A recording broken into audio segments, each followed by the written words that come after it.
আমি যদি franchise league খেলাগুলোর সুযোগ পাই, এখানে ভালো করতে থাকি, 6 মাস 1 বছর পরে যদি কখনো মনে করে বিসিবি যে হ্যাঁ না এখানে টি20তে আমার কন্ট্রিবিউট করার একটা সুযোগ আছে, আমি পারফর্ম করছি এবং ফিট আছি, দেন আমরা ডিসাইড করতে পারি। বাট অ্যাট দিস মোমেন্ট আমি ফিট থাকলে, ফ্র্যাঞ্চাইজি ক্রিকেটে পারফর্ম করলে এবং দলের প্রয়োজন হলে অবসর ভেঙে টি20তে আবারও ফিরতে রাজি সাকিব আল হাসান।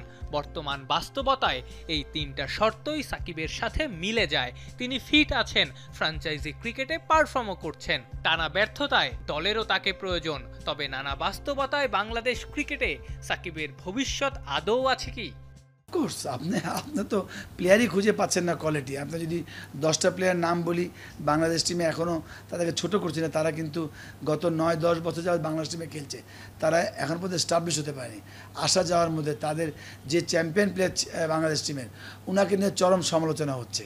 তাহলে ন্যাচারালি সাকিব তো এটা মানে যদি আপনি পলিটিক্যাল ব্যাপার অন্য সব ইস্যু বাদ দেন, সে তো অবশ্যই তার দলে মানে জায়গা অটো চয়েস হয়ে যাবে। এনবাদে তো সাকিব তো না, এনবাদে সাকিব ফ্রম বাংলাদেশ, এটা অনেক অলওয়েজ প্রাউড মনে আর প্রাউড হওয়া উচিত।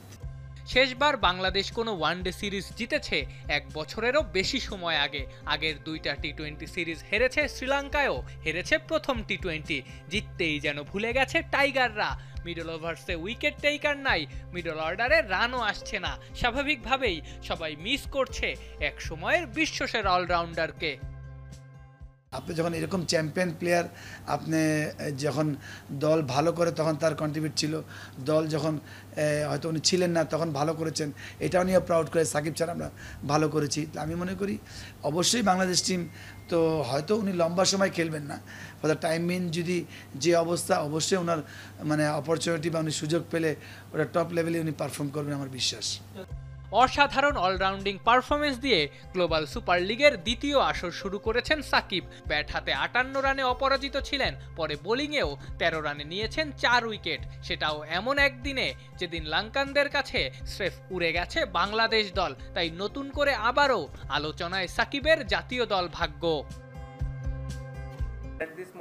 ফিট থাকলে, ফ্র্যাঞ্চাইজি ক্রিকেটে পারফর্ম করলে এবং দলের প্রয়োজন হলে অবসর ভেঙে টি20তে আবারও ফিরতে রাজি সাকিব আল হাসান।